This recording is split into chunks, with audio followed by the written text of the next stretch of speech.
Good evening. It is 5:30, so we're going to call the regular meeting of the City Council to order. I'd remind you to turn your phones to silent or vibrate. And then please, let's all stand and do the Pledge of Allegiance. I pledge allegiance to the flag of the United States of America and to the republic for which it stands, one nation, under God, indivisible, with liberty and justice for all. Thank you. City Clerk Chris, would you take the roll, please? Councilmember Rowe? Here. Councilmember Myers? Here. Councilmember Pope? Here. Councilmember Berg? Here. Councilmember Dalby? Here. Mayor Lazio? Here. On our agenda tonight, we have a statement about the City Council doing an appointment to fill a vacancy. Is it the desire of the council to go ahead and make that appointment tonight? Your Honor, I'd make the motion that the City Council appoint the number 4 position from the last certified election on November 2nd. Second. Go ahead. Second. Okay. Councilmember Rowe? Yes. Councilmember Myers? Yes. Councilmember Pope? Yes. Councilmember Berg? Yes. Councilmember Dalby? Yes. Motion carries 5-0, so that means starting January, Russ Hall will be the new council person. So congratulations, Russ.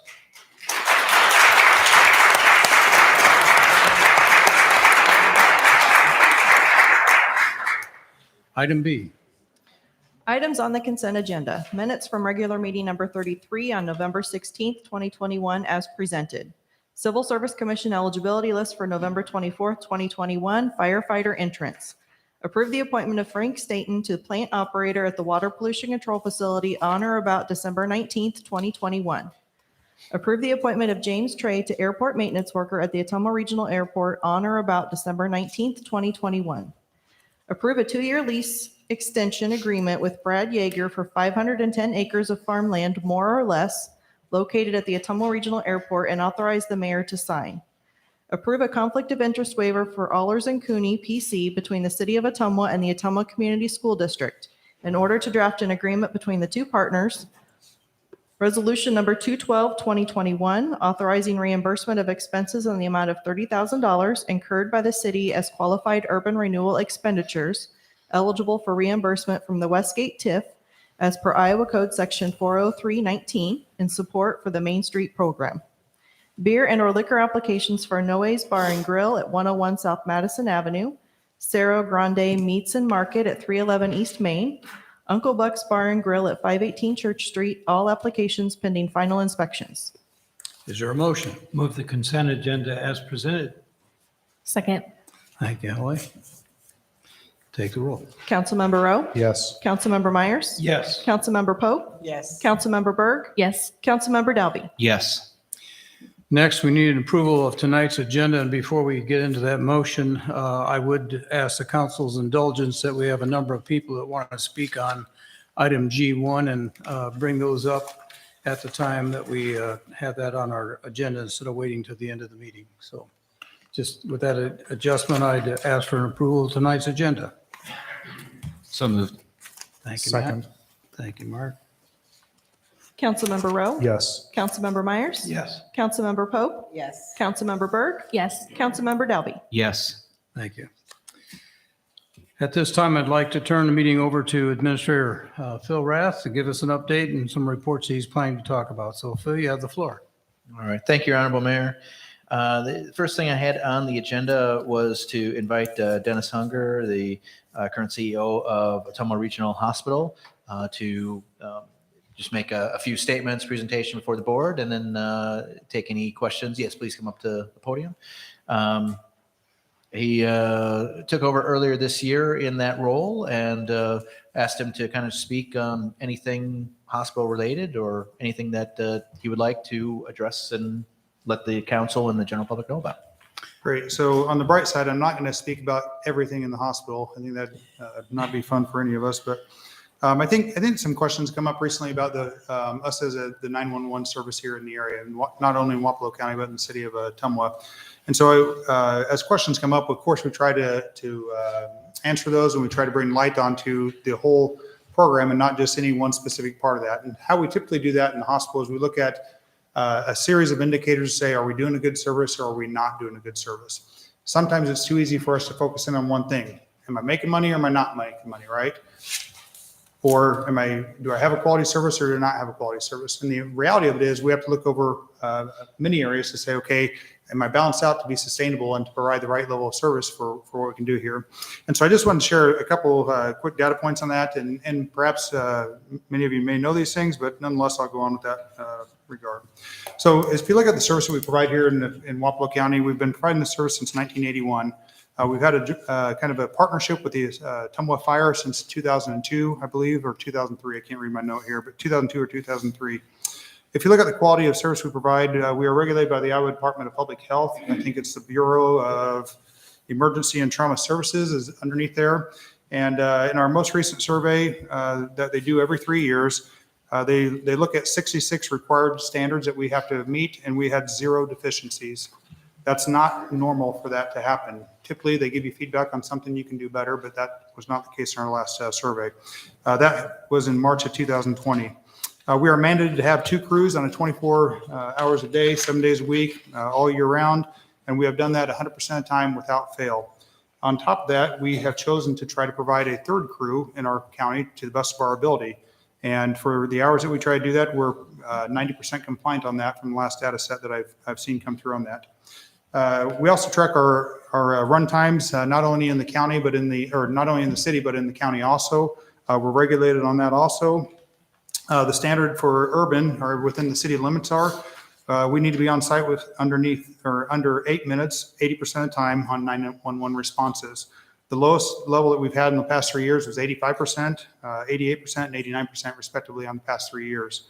If you look at our rural or outside the city limits within the county, we are mandated to be there within 20 minutes, 80% of the time. And we've been able to do that 95%, 97%, and 96% respectively in the last 3 years. The total run, and then when you look at just the volumes of calls that we do here, it's kind of surprising when you look at how many calls per day we do. But in 2019, we did 4,829 calls of 911 calls that we responded to. 2020, 5,003, and so far, January through October this year, we've done 4,268. We're projecting out to be right at 5,100 by the end of the year. I think one of the important things to recognize, and I'll touch base on this just briefly right now, we also do a lot of internal transfers between our facility and University of Iowa or Mercy or other hospitals that we need to take patients to as we're able to. And that takes up about, there's about 630 or 629, 670, and 618 patient transfers in the last 3 years that we've done each year. The reason that's important is because, well, and I'll get to this in the end. Let me move on, I guess. Underneath the people side, we did have a 4.8% turnover rate on our paramedics. We've had 42 full-time employees and 2 separations so far this year. And that's we're pretty proud of that. We do see people come in and out as PRN people often, and that's not atypical in this line of work. We currently have 2 full-time positions open in our ambulance service, and we hope to fill those pretty soon. Underneath growth, one of the things that we're trying to do right now is we're trying to develop into a critical care paramedic service, expanding the level of care that we can do on patient transfers. If we don't do this here, oftentimes we have to call in a helicopter to provide this level of care or another service out of Des Moines or Iowa City. We'd be one of the very few in the state that can provide this level of care. And so bringing this in Southeast Iowa, I think it would be a tremendous benefit to our community. If you look at us financially, we've done this without any tax dollars or any supplements since 1981. We are continuing to do that moving forward. We continue to hope to do that moving forward. On top of that, I want to go back and touch on the patient transfers a little bit.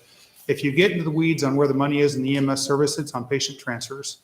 And as a hospital, I have to decide who's going to do my patient transfers between our facility and someone else. And what we've been able to do as a hospital, and this is a very conscious decision, is on the cost savings we have on the patient transfers, because I can do the service myself cheaper than I can pay someone else to come and do it. we supplement the 911 call with that, or supplement the cost of the 911 call. As you can imagine, responding to 911 calls is not a great payer for us, but nonetheless, when you take the two sides and put it together, it becomes beneficial to our community. And so I'm happy to talk as long as you want, but in the sake of, for your benefit, I think I'll stop and just take any questions or any thoughts or ideas that you may have on this. Council, do you have any questions for Mr. Hunger? I just have one. During your transfers, do you have a backup system in place? Like when you're using? Yeah, so there's two parts to that question. I'll answer the local one and then the extended one. On a local, number one, we do all patient transfers within our county. So if Eldon Fire and Rescue, or if Eldon shows up, their first responders will show up also, and then we transfer the patient back. They're showing up because they can probably beat us somewhere in the county that, in Eldon that I can't get to as fast. And so we'll transfer all those patients locally.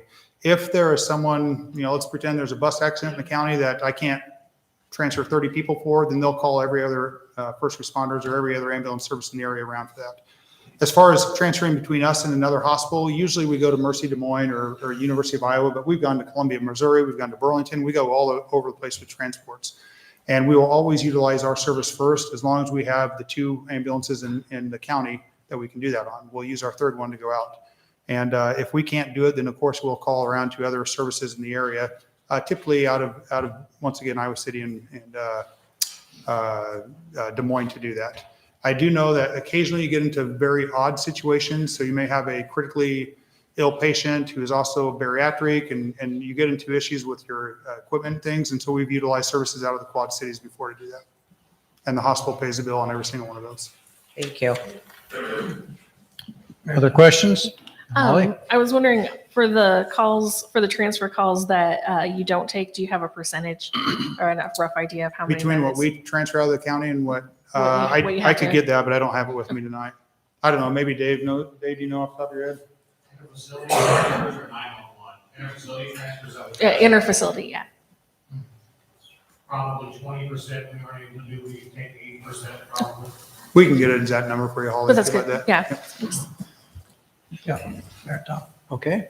Councilman Myers, go ahead. Mr. Unger, I'd just like to thank you and your staff. The professional service that you provide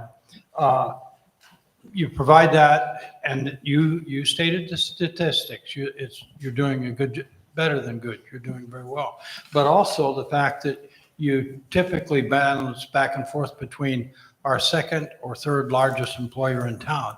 So the fact that the number of people you employ is appreciated. The initial seed, when you guys bought it, the hospital, and the 78 million that became legacy has certainly been a benefit to the city. And also, again, just backing up to the professional services and what you provide. So thank you very much. Thank you. Hey, just one last comment. I think it's easy to assume the worst if we're not aware of what's going on. Just for your information, my very first healthcare job was at Ottumwa Regional. I worked for Lynn Olson out here. Chad Wilbers was the one that hired me. He happened to leave the job before I showed up, so I didn't have anybody to work with the first day, but nonetheless. And I love Ottumwa. I'm originally from the Mount Pleasant area. I grew up on a farm over there, and Southeast Iowa is home to me. And so we absolutely are trying to do the best we can here. We absolutely want to have the best service possible. I didn't mention it earlier, but we do have a good working relationship with all the other first responders, including Ottumwa Fire. Of course, there are things that come up that don't work out smoothly every single time, but our objective is to try to work through those and try to be the best partners that we can be with them. And we appreciate those relationships that we have with everyone else in the county. Your Honor, I have a couple Mark? of questions. Thank you for showing up tonight, first of all. Just a couple of quick questions. One of the concerns, and I'm going to leave the staffing out of it, that's your business. But I do have a question about the number of times, at least it has been reported, that we've had to have the fire department either be in the vehicle or drive the vehicle back to Ottumwa Regional Health Center. The big concern that I have with that is where the liability sits in the event a worst case scenario would happen, whether that is Ottumwa Regional's responsibility or whether that's the city of Ottumwa's responsibility. And my somewhat limited knowledge of liability insurance. If it's the Ottumwa firefighter that's driving the vehicle in the event of a worst case scenario, your insurance company is Sure. probably going to say that it's the city's responsibility to take care of that accident. So that's a little bit of a concern to me on behalf of the taxpayers. So I would hope between yourself and Administrator Rath, at some point in the future, we could have some sort of a conversation and have some sort of agreement in place as to whose responsibility is whose, because, I don't want to be in a position where, the fire department isn't available to help in case they have to be. But I also want to make sure that all the protections on behalf of the taxpayer are in place as Sure. well. So that's a great question. Actually, I've been the administrator of the Ottumwa Regional since April this year, and that question came up, I think, in the first month I was in that job. And we did do the research at that time, and our insurance, to our knowledge, covers all that. I'm happy to work through the details with City Administrator Rath and certainly put that in writing. It's a very normal thing. That's normal across not only the state of Iowa, but across the country, to where when you have multiple groups showing up to an accident, that they do the best job they can to respond. And so we do have drivers that from time to time, that from Eldon, from Blakesburg, from the fire department, that will do that for us. And when that came up earlier this year, we did verify that, but I'll put that in writing for the city. I'd appreciate that. Yep. Thank you. I got a quick question. Go ahead. And thank you, Dennis, for being here to answer some of the questions. And I'm sure there'll be more as time goes on, occasionally from here and there. But could you, for the public's sake and mine as well, to just highlight, you spoke of a 2002 partnership or 2003 partnership with the fire department. Can you kind of give us a highlight, just some general quick points of what that partnership is with the Ottumwa Fire Department? Is it an agreement, or is it Hey, just nobody said there's a history test here. And if you can't, that's fine too. I just, just for the public's. I'm probably not the best well-versed in that. My knowledge of that is it was an opportunity for us to come together as two emergency services in the area. There are times where it's very, very beneficial to have the fire department with us. Sometimes when you have multiple injuries, more hands are better than less hands, right? Sure. Sometimes when you have very large patients that you need to move, sometimes more strength is better than less strength on that. I'm not the best well-versed on that. I have one or two people behind me that can probably speak to worries. that, but I don't want to put them on the spot either unless they just randomly stand up behind me. No worries. I can hit the I don't keys even up want to later. look. I appreciate that, though. Thank you very I don't much. even want to look. But in all honesty, I'd be happy to, once again, to send a message down through Phil or Administrator Rath and, or come back another time to talk about it if you'd like. Dennis, I think you've answered this question already, but LifePoint is your corporate organization. How many other hospitals in that system have ambulance services? Do you have some? Yeah, that's a great question. I don't have the details of that in front of me. I do know they run ambulance services across the country in many of those facilities. Sometimes they don't. Sometimes it's a county or a city or another hospital will do it for them. I'm happy to get that for you also. I didn't think it was relevant, or I didn't know that'd be a question tonight. Sure. Okay. Other questions or other comments? I think just again, for the public's sake, we did have you on the agenda for last meeting, a work session. You did call in advance and tell Mr. Rath that you had a complication and couldn't be here. And your second command went home with COVID. So we understand those things happen. There's been a lot of discussion though, in terms of just, the quality of the service. And I think when you answered that you've met the standards that the Iowa Department of Public Health puts out, that makes me feel a little better in terms of knowing that somebody outside of us is reviewing that. I mean, we're not equipped to do that ourselves. So. Well, we appreciate public health for that. There was one comment made, and I won't dive in too deep for it, but it's around staffing, and that's a very legitimate question, right? The reality of the EMS service line is that people that work for us often will have more than one job. So they may work for us, the fire department, Walmart, whoever else they work for. And right now it's a very, very difficult time, not only in healthcare, but in the Indian industry to staff. And so I see the signs all over town. I see the pay increasing all over. We did do a pay increase earlier this year to try to maintain our staff, and that continues to be evaluated. I do think it's going to happen again. I don't know when, but it's going to happen again because you see inflationary measures happening right now in our industry, and not only for us, but I think almost in every industry that we see. You guys know as well as I do, gas costs more today than it did yesterday, right? And it's just an inflationary time of our country. And so, of course, we will do the best that we can to maintain the best team that we have here. And we have a good team. We really enjoy working with it. I was able to meet with the team last Friday after the city council meeting. And of course, we wanted to get the feedback, the best feedback that we could from our team. And I love our EMS team because there's not an EMS person in this country that is shy, I don't think. These people like to jump in head first. They like to tackle issues. They like to help out. They like to make the world a better place. And so they have given us some good feedback on that. I think we'll take that seriously and move forward to the best of our ability to keep providing the best service here possible. Mayor, excuse me, one last thing, and I hesitated because I couldn't find one of my notes. But my other point was, thank you for the very good property taxes your business pays. Thank you. Okay. We can negotiate that if you would like. Well, it might go the wrong way. Never mind. I take that back. Any other questions or comments? So I think and I want to just double check, the only follow-up I have today is that I am going to provide the liability question. We'll answer that and we'll go through. And then you can work with Correct. Phil on some Yep. kind of a written agreement that spells out what we were just talking about in terms of Yep. liability. Absolutely. Happy to do it. Very good. Okay. Great. Okay, thank you, Dennis. We Thank you. appreciate you being here. All right. Next on the agenda, we've got Fred Zeisiger here representing Main Street Ottumwa. He has a brief update, I understand, and a presentation he'd like to make.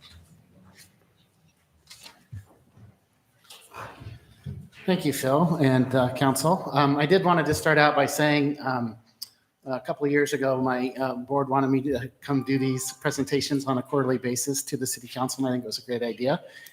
We're not always the best at telling our story, and this has certainly helped, but this is going to be the last time I see some of you up here. So I wanted to thank Bob and Mayor Lazio, and especially Councilman Dalby and Councilwoman Berg. Those two have served on my board, and it's not easy to sit up there. You guys make really hard decisions, and I really respect all of you, and I want to thank you for your service for our city. So thanks. Just a quick little update for Main Street. I know there's a lot of other things on the agenda, but just wanted to do a quick little. I always get confused. I have to point that way. Right there.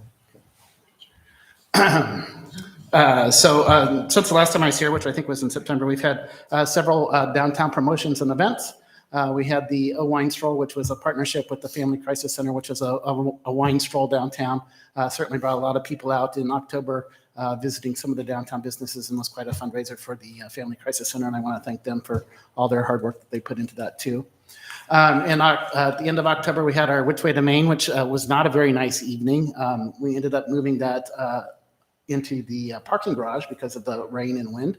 But we did have almost 400 youngsters come out and trick or treat with our 13 vendors that popped up that night. So it was a great event. And again, I want to thank the city for helping me get the use of the parking garage there at the very last minute. It was tremendous. And then on November 18th, we had our holiday open houses, which again, a business promotion. We have the Meridian Credit Union sponsors that, and we have the downtown carriage rides and everything. And, I kind of had everything ready to go there. And that was the day that I had a kind of a life-changing experience. And luckily I'm okay, but I did get taken to Des Moines with acute pancreatitis that evening. But I without my board and great volunteers, I just wanted to thank them for making that pull off. But not only that, the next week was very challenging, and they did a really great job. And I just give them kudos. We've got 125 trees out here in the park. The park looks amazing, and thanks to volunteers and board members for getting that done for me. And then again, Small Business Saturday, we had several businesses that had small snowballs that I hadn't had done. And again, volunteers and everybody stepped in to do that, and a great event. Word from the businesses was that Small Business Saturday was pre-pandemic numbers, and everybody had a great event. Despite the pandemic over the last 2 years, just here within the last few months, we've had 7 new businesses open downtown. We've had Appaloosa Rapids Mercantile, a great new little mercantile downtown right next door to Appaloosa Rapids. For the Love of Paint opened up. Bliss Junkie has opened up. Allison Height Photography, Breathe Easy Yoga Studio. And we have a couple new businesses coming. Big River Fabrics and Gifts will be opening hopefully in March on the 200 block of East Main. Actually had the honor today to give a tour to Michael Wagler from Main Street, Iowa, Debbie Durham from Iowa Economic Development Authority, and then Maya, the design specialist from Main Street, Iowa, is down visiting with a new property owner, helping them get some plans together for a business that will be coming here in the future. So lots of great things and excitement as far as business development goes. Building improvements continued. Jake McCoy finished up his project at 219 East Main Street, the old previous Iowa National Bank, which you can see there in the top left-hand corner. Everybody's, I think, kind of familiar with the front of that building. You'll see it here in a second, but this is the rear of the building too. He's adding an upper story apartment there in the back, and has poured a new deck and done a lot of work on the back as well as the front. So the shell of that building is ready to go, and hopefully we have a new apartment and a new business coming there soon. 307 East Main Street, the challenge grant that we got in 2020. They are back working hard on that. The back has been torn off. They poured footings the other day, and we're down there today setting up actually foundation walls that they'll be pouring on Thursday. So that's going to be a fun thing to watch now, and I think activities moving on that as well. So we have several other little projects in the downtown that we'll get to here in a second, but lots of great things happening downtown. Another thing that we did in October, actually finished up in October, I've talked about a little bit. We've been working on this since July, but with our partners, Main Street, Iowa, and a consultant from Nashville, did a program called Ready to Recruit, where I worked with several volunteers and our board. Were able to develop lots of marketing material to get these downtown storefronts that are vacant filled. We did not only a market snapshot, but we've also done a survey, top prospect survey. These are all great tools to use to take to potential business owners and help recruit them into our district. I've actually used several of these things already in just the last 3 weeks. There's been a lot of interest and activity with properties downtown, so that's exciting.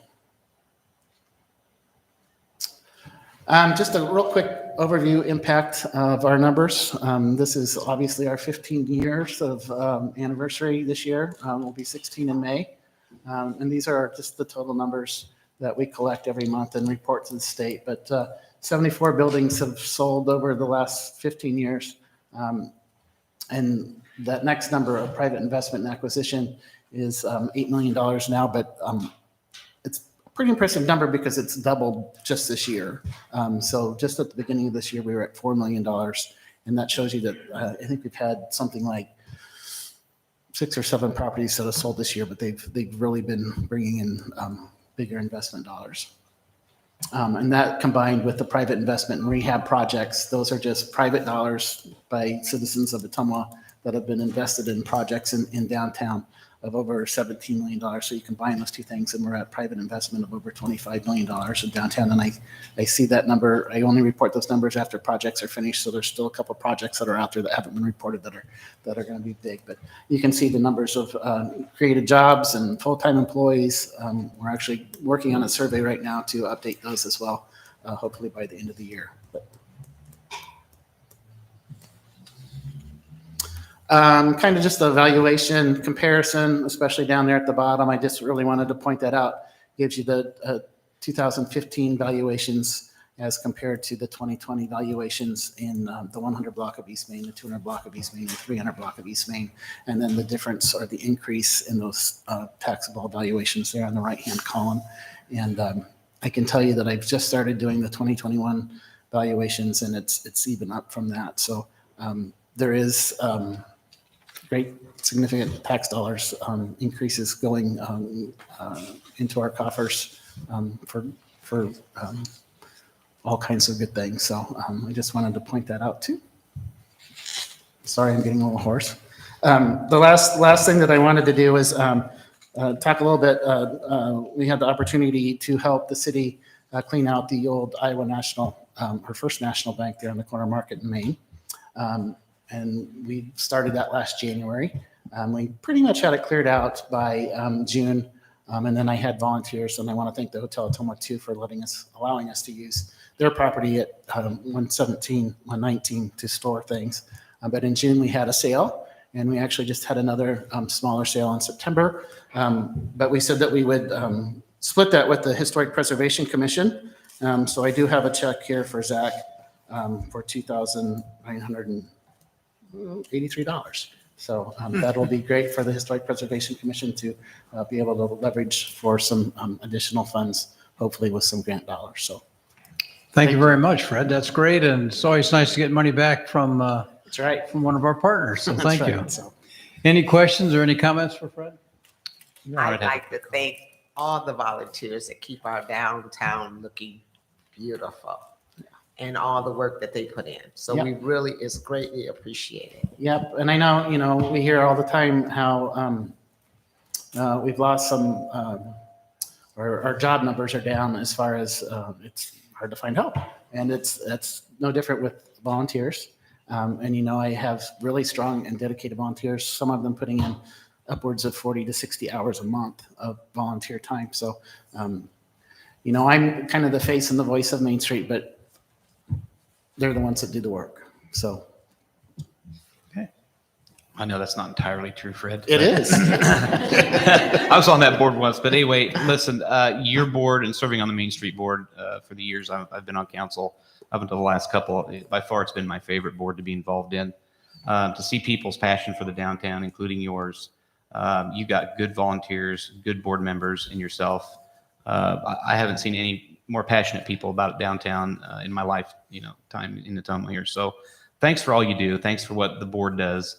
It's fun and exciting. I would encourage anybody, that wants to volunteer for something like that. It's a lot of fun on the events you have, and going to the, awards banquets and competing, on a state level and showing off the projects that we do and having success there is just amazing too. But yeah, I really enjoyed it. I thank you for the time that you allowed me to serve on your board. And it's nice to see some of the past volunteers of the year in the crowd. I see Connie Ferguson is out there, and I told her I'd mention her every time I saw her at the council meeting. So thanks again for what you do for the city and what you've done. And the downtown looks great. And I know we're in good hands moving forward with you as the director. Thank you. Thank you. Thank you, Fred. Phil? All right. And the last thing that I had under the administrator's report is just kind of to put on your calendars and the city council to be thinking. The American Recovery Plan Act funds, this is one of the things where the city is receiving dollars, and they need to be spent within a time frame and for certain things. Staff is working on recommendations to bring before you and the new council. And before, I guess for your last meeting, I'd like to have any input or any ideas that you will have, and we'll present the staff recommendations to council at the meeting on the 21st.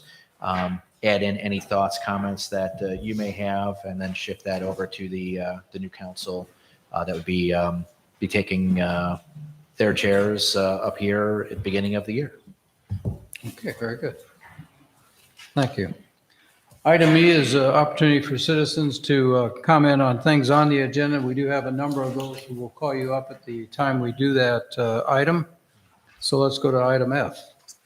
Purchase Hilti stainless steel sleeves and epoxy for the Riverwall flood panel installation. Recommendation: approve the purchase of stainless steel sleeves and epoxy from Hilti in the amount of $14,202.70 for the installation of the Riverwall flood panel. Is there a motion? Move the recommendation as presented, Your Honor. Second. Give that to Holly. We have with us Public Works Director Larry Seals. Larry, you have the floor. Thank you, Mayor, Council.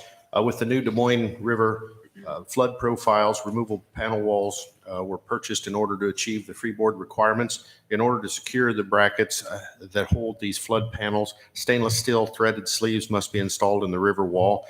The sleeves will allow for the installation and removal of the brackets supporting the flood panels. In addition to the stainless steel sleeves, high-strength epoxy is required to secure the sleeves and will be included in this order. This order does not include the stainless steel bolts, and they'll be purchased locally. The quoted price for all the required fasteners is $14,202.70, and will be coming out of a CIP bond that was budgeted for these projects. Any questions for Larry? Hearing none, take the roll. Councilmember Rowe? Yes. Councilmember Myers? Yes. Councilmember Pope? Yes. Councilmember Berg? Yes. Councilmember Dalby? Yes. Thank you, Larry. Consideration of increasing the fire department staffing levels by 3 positions and proceeding with the hire of these newly established positions. Recommendation, increase the staffing level of the fire department by 3 positions and provide direction on filling the newly created positions. Is there a motion? Move the recommendation as presented. Second. We have with us Chief Tony Miller. Good evening, Chief. Good evening, thank you. I was going to write all the notes I wrote down and bore you with a bunch of details about hiring fire guys. I'm not going to do that. I'm going to speak from the heart and tell you what I really think about this situation. A couple years ago, we lost 20% of our department. At the time, I knew this was going to have a low morale effect on the city. I know we were going to have some situations with burnout with our fire guys, and that's what we've got. We're at the point right now, we got to do something. We cannot sustain our guys working 40 hours overtime, working 56 hours a week, followed by 40 hours of overtime. We cannot do that any longer. We got 3 guys out right now on extended leave. I don't know when they're coming back. I hope they come back, but there's a couple that might not be coming back. So we've got to do something different here. The overtime bill is $350,000 to hire 3 personnel. I would think it'd be cheaper than that. I've talked to city leaders about writing a SAFER grant. Yesterday, I called Washington, D.C., and we had a conversation about SAFER grant. SAFER grant, basically, you can hire staff for your fire department. In the old days, which just was a couple years ago, you would have to pay a percentage of that every year. It's not like that anymore because of the COVID and other situations. The first year, the first 2 years, there's zero cost to the city. Now, the thing about a SAFER grant, I've been out to Baltimore reading grants before. I've never read a SAFER grant, but I read other grants, so I know how the system works. I talked to DC yesterday. They're going to open the grant up in late January or early February. It'll be open for 5 or 6 weeks, and then this is all the grants that we can write as a fire department. This is probably the most competitive grant. There's $345 million of this account. That's a lot of money, but when you start hiring fire guys and you start expanding your services, that grant goes away really, really quick. I've made arrangements already. I've got a hold of fire departments around the state of Iowa who have actually received the SAFER grants. I've got their actual grants they have written. I have gave that to the finance director, so she has these grants in her hands on how our successful comparable cities have got grants. Since 2014, seven of our comparable cities have got a SAFER grant. So there's no use reinventing the wheel here. So we're going to do our best when this grant opens up to write a grant on down the road. When you write these grants, if we write that thing in February, we won't have an answer till late fall. That's the government, and that's just how it works. It takes forever to write these grants, to read them, to evaluate them, and then to award the grants. So that's the game plan. But back to the hiring the 3 guys right now. I think we're at a crossroads with the fire department. So Friday night we had a house fire. Saturday night we had a house fire. We've had more house fires we've had in a long, long time. When you're working with a crew of 6 people and you have a fire, and we've had a lot of fires, we're probably between 45 and 50 fires right now. We are bringing these people back in. Not only are they covering their 12-hour shifts for people being off, we've got a lot of fires where we got to call people in. That means our overtime bill is going to go higher and higher. If we hire 3 people, is that going to do away with the overtime problem? It absolutely will not. But it'll cut it way, way down. And that's why I'm here tonight, is I think this would be something the city needs to do. We lost the people. If we can bring some people back. The good thing is right now, there's a problem with public safety, and Chief can probably attest to this as well as I can. There's public safety. People don't do public safety like they used to. You know, the last task we had 2 people on the list. The task before that, we had 3 people on the list. We are very fortunate. We have 12 people on the list. You guys just certified. And 3 of these people have fire service right now. We got a couple guys from West Des Moines Fire Department who applied for our job. Normally it's been the other way around. We've been losing people, staff here have went to the Des Moines area departments. So we've got 12 good people on the list. We can't sustain the overtime we've been paying, and that's, so I hope you guys will take a serious look at this to get us 3 people back to make things a little easier on everybody. Okay, are there any questions for Chief Miller? Comments? Your Honor, I got a question. Sure. This may be more directed to Kayla. We were in this boat several years ago when we did the hiring, and I know a lot of concern of the taxpayers and the folks sitting up here is, are these positions, if we so choose to fill them, sustainable? Can we afford it? How's that going to look down the road? We're still sitting in good shape. I kind of know the answer to those questions. I've asked questions, but just for the public's, education on that. I know there was controversy last time we hired. Information wasn't forthcoming. We had very low quality information from finance. That's different now. So my question would be to Kayla, how's this going to affect us? Are we going to be okay? Yeah, I mean, 2 years ago sitting here, we were all very concerned about our general fund and our benefits fund. Again, Tony said, we're trending to about $353,000 this year for overtime just for our fire department out of the general fund. And that's just salary and wages. It doesn't even, we have another fund with the benefits that is, of also concern.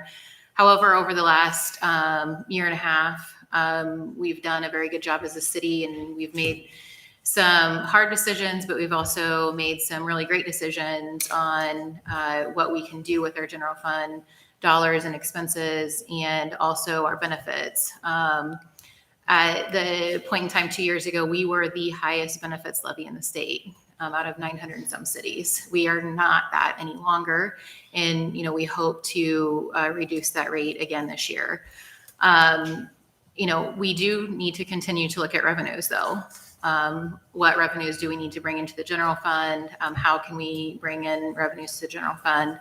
And, as we discussed last time about franchise fees and some other opportunities, we've got to start pursuing those in quickly. But as far as the general fund goes at this point in time, yes, it makes more sense financially for us to hire 3 firefighters than it does to continue to pay the overtime and benefits fund as well. Good. Thank you. Other questions or comments? I think just for the record, we talked last week, the average salary is about a $50,000 salary plus benefits. So you're talking about $264,000 if we hire 3 in ballpark figure. So that would certainly cut down that $350,000. Well, the overtime. Salaries for the general fund would just be $150,000. So, But you have to consider total compensation too. right, but the compensation goes to the benefits fund. Right. So right now we're offsetting the $353,000 in the general fund with the $150,000. So the remainder of that would be the benefits fund. Any other comments, questions? Ready to vote? Take the roll, please. Councilmember Rowe, Yes. Councilmember Myers, Yes. Councilmember Pope, Yes. Councilmember Berg, Yes. Councilmember Dalby. Yes. Motion carries 5-0. Thank you. I appreciate this.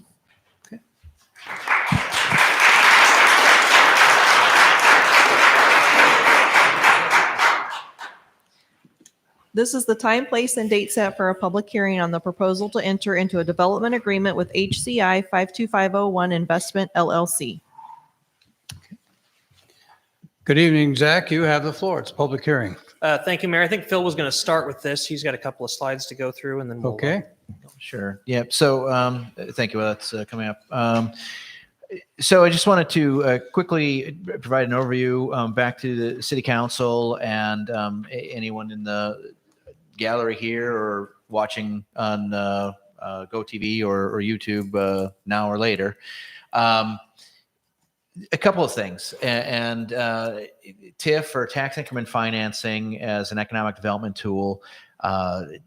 Just as a quick basic overview, it's an economic development tool which provides revenue for new investment and growth. It's one of the few tools that we have as a city or county that we can utilize and assist where there's gaps in financing. This revenue comes from new taxes that are generated from the increment created from that new development. So without the new development, there isn't the tax, there isn't that revenue. That's what we're looking at, capturing that revenue now and utilizing that to pay for things. One thing that's not specific to Iowa law, but I'm familiar with, is what's known as the but-for test. And that is saying, but for the use of this TIF as a tool, the development wouldn't happen. And there's been some question or comments about this with the particular, the Bonita Avenue project. Well, it's not just simply would it happen or not happen. We know from driving by that there is some development occurring currently. It also could be that it wouldn't happen as quickly. It wouldn't happen at the same scope or level, degree of development. It wouldn't happen at the same quality of development. Those are all factors that can play into that. And so when we're looking at this from my standpoint and from working with Zach, I see his perspective as well, we look at projects. Not every project is going to fit. Not everyone is going to be needing some of that incentive to be able to make that happen. We know from talking with the developer, 36 units, one of the 3 buildings is going to be built and is currently being built. Without looking forward, and some of this talk about TIF, and Zach will go into a little more of the details, we have 72 other units that are sitting on the shelf that they want to build, that are being prepared, ready to be built, but there is a gap. There is a need for that. It was also mentioned at the previous meeting about I only talked about the rosy side of TIF and not some of the negative or projects that go wrong. I have seen some of those in communities, not that I've worked in, fortunately, but other communities where that has had a huge negative impact on that community and trying to make up from that. Those are typically ones where a project was overpromised and underdelivered, and where a lot of money was given upfront to a developer or a contractor. That is not the same thing as what we're talking about and the proposal that you have in front of you. This is looking at tax rebates. It is shifting the risk and the burden onto the developer. We worked with legal staff to help to prepare a document that protects the city from some of those negative aspects. And if I can have you go to the next slide here. So the other thing too is when we talk about TIF, and just a quick reminder, it does not, when I talked about that new value created, some of the things, levies that are still exempted from that are debt service. So any of the 4 major taxing jurisdictions, city, county, Indian Hills, Ottumwa School District, if there's any debt service levies, those are taken off the top before anything is given towards new roads or sewers or administrative costs or any kind of development incentive. Those dollars are secure. So any debt service the city has, we're able to pay for before anything is given out of the TIF. Also, the school district maintains their physical plant and equipment levy and their instructional support levy. So those are not touched at all. So here's a quick look at what would look at the project without TIF. One building, roughly estimated about $2 million of valuation. The taxes that would be generated, much higher than the $169 that we were currently getting as a total. It's about $50,000, $51,000 that we're looking at, probably receiving when that part of the project is done. The offset with TIF and creating this in the development agreement, $8.2 million valuation, so it increases the valuation quite a bit. You're looking at all of the taxing jurisdictions under this current iteration benefiting. So the developer would look at the 85,000, and all of us are much higher than what we would have been otherwise. When we look at calculating TIF levies again, real quick, the new value after the improvements, we're estimating this project is about $8.2 million. That is set in there. One of the protections that the attorneys drafted is that minimum assessment agreement that the developer has agreed to. frozen base value, it hasn't been officially established that I'm aware of, but we're estimating about $100,000. That was the cost of the new land that was purchased. That leaves a new, an increment of $8.1 million. Now, with the assessed value and rollback at 56.42, about $4.5 million of new value that we're looking at is going to be created with this project. And that is the full build out, 3 buildings, 108 units. You take out the combined tax levies or the debt service levies and the school levies, it leaves about a net levy of current numbers. So the recent year, 37.81. And that gives you about $171,000 or so of taxes estimated. Here's just a quick graphic of what that looks like. You had the levies that we had for each of the taxing jurisdictions, minus those debt service and school levies, and that 37.81. Without us doing anything, without the TIF being approved tonight, the developer still has in front of them an option for tax abatement. The difference there, tax abatement, is basically they are not paying any of the taxes based off of the schedule that we have set up in our urban revitalization program. In some cases, Marshalltown was brought up last time, it may be 100% for 10 years. Ours is not that rich. It is a sliding scale. I believe starts at 80% and goes down to 20% over the 10-year period. So there is more value coming in, but the debt service and the school levies are not part of that. So those are already off the top, part of that 80% and so on. Tax rebates, as I said, is one of the less risky options. That is rebating back. So the developer pays their taxes and then as part of the agreement, gets some of that back to pay for their construction loans or any of their other costs that they had put into the project. Here's a real quick snapshot again, looking at the debt service, the levy, and then without afterwards, you can see about 4 times value is created from not having the TIF to having that incentive. And finally, just a graphic view. So the bottom 2 here are looking at if there is no, just the one building is built. So you have the very bottom line there is if the developer takes the tax abatement, which isn't a council decision, if they ask for it, they get it, then that would be lower. We'd all get a lot less. That is the worst case scenario for us. If the developer does not decide to go with a tax abatement and just pays the taxes on the one building, that is that orange line.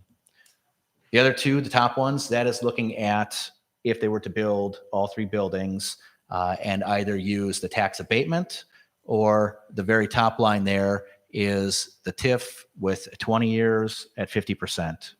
So everybody gets more under that last scenario. And I'll turn it over to Zach. Thank you, Phil. So about a month ago, the council did reject the first proposed development agreement between the City of Ottumwa and Hugert Construction, HCI 52501, for the proposed project at Bonita. Staff did go back and renegotiate that initial deal, and we were able to bring the request down by 50%. The original proposal was a 20-year, 100% rebate, the maximum allowed by law. In this case, we're asking for 50% for 20 years.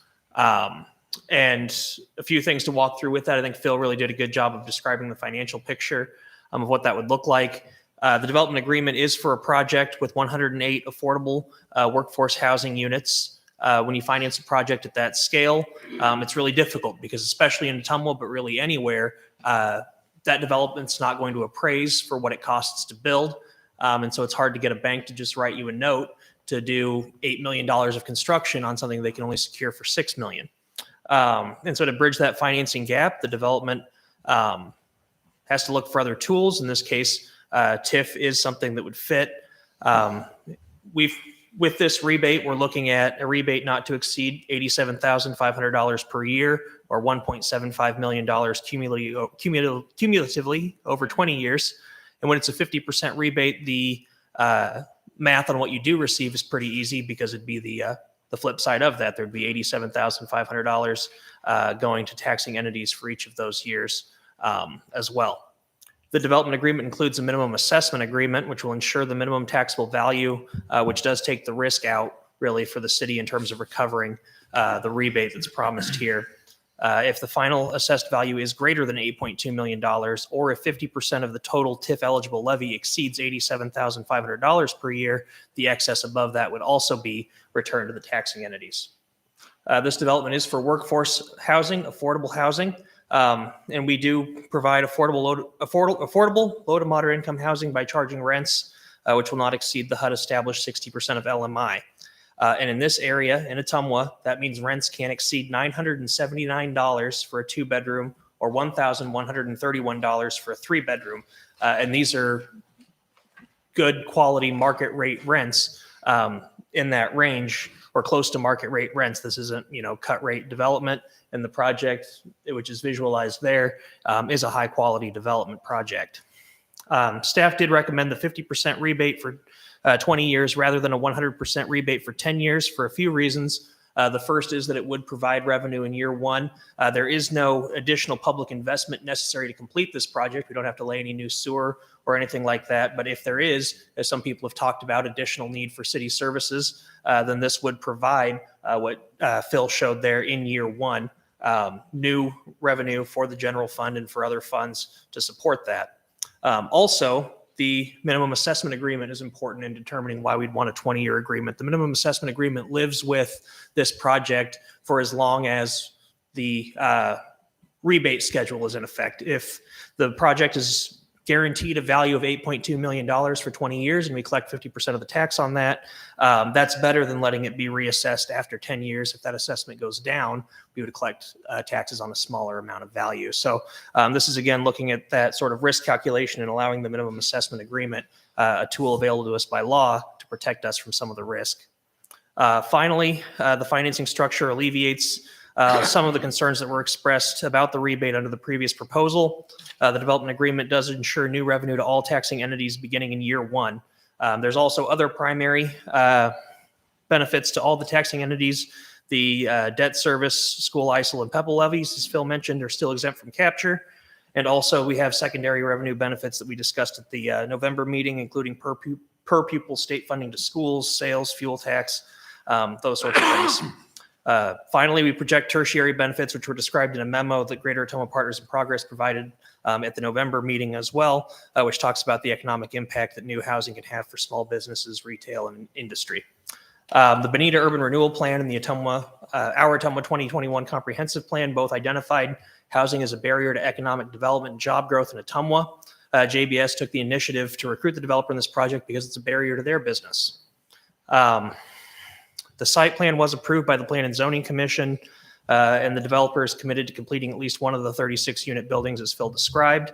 And this incentive would allow them to complete the further 72 units, which is in line with the goals identified in the comprehensive plan, which showed a 10-year regional need for affordable housing in our 8-county region of 340 units, of which Ottumwa was estimated to capture 110. This development would put us in a position to capture more of that demand over time so that we can be that sort of regional magnet as opposed to capturing just the minimum there. And the upcoming 2021 Ottumwa Housing Plan actually has the benefit of another year of population and market data and actually projects our regional or our local capture as more like 175 units of renter occupied housing. And finally, rental housing is not the end goal of our efforts in housing, but it is a crucial part of the problem. Rental housing provides a place for new families to land and build credit while they prepare for home ownership. It also helps to address the urgent needs that we have to improve our existing, it helps us to address urgent needs while we also work in other directions on our owner-occupied housing stock and try to build new. In November, Ottumwa had 900 vacant positions listed on Indeed. And JBS alone had 200 positions to fill. We have a projected more than 200 new jobs coming for Superior Machine, Max Spas, Atlantic Bottling, and Harbor Freight. And this is while Ottumwa or Wapello County has a 3.5% unemployment rate, which is pre-COVID unemployment in Wapello County. We're going to have to grow as a community to meet those job needs. We don't have people here on their own to fill them, and housing's a part of that. This housing's a part of that. Specifically, And we do want to grow the labor pool and grow it quickly to address those issues. The developer, Ryan Hugrick, is here today. If there are questions for him, I'm also available for questions. And then I know there's several people that wanted to submit public comment. I think I also saw some people arrive late that might not have gotten their cards in, but hopefully they'd be able to speak as well. Thank you, Zach. We have a number of people, so I'm going to hold you to the 3-minute time limit. So be prepared to make your statements and get to the point. First person that turned in a slip was Dennis Wilhoit. Dennis, you want to step to the microphone?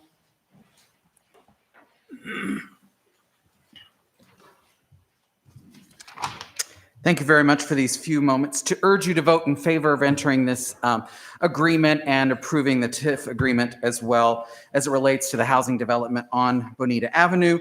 First, I will say thank you again, because I think what you've done is impressive as a council and as a city staff to come to a compromise. You had a wide cross-section of the citizenry in earlier weeks, thinking that maybe this was too long of a period of time for the tax rebate. Perhaps it was even a little too generous. And you've shown us that you can go back to the drawing board and discuss a new plan and find a compromise that is before you tonight. You've developed a reasonable compromise to meet the needs of the citizenry and of the developer alike. Yet we can, even with this compromise, we continue to hear concerns about the development and see petitions circulating. Most alarming is having heard future tenants of the apartment complex referred to as those people. This isn't okay.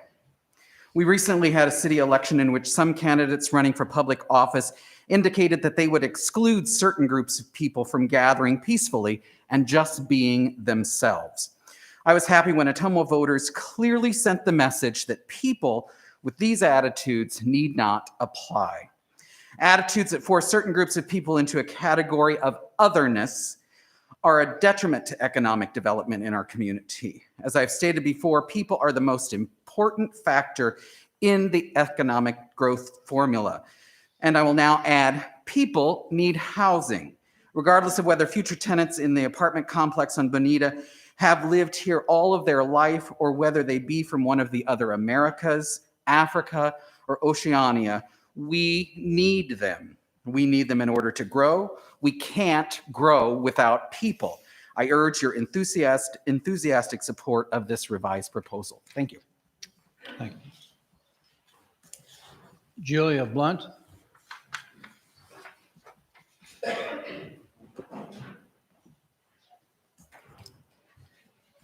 My name is Julia Blunt. I live at 319 Bonita Avenue here in Ottumwa. I continue to have concerns about the Bonita Avenue housing development and the revised proposal from Hugerich Construction. As a developer, Mr. Hugerich is hoping for as much rebate as he can get from the city of Ottumwa. I understand he runs a business and he's looking to offset his costs with subsidy that he can get from the 10-year 50% rebate. I do agree that it is a better proposal than his first. I do not agree that this is the best choice for the city of Ottumwa.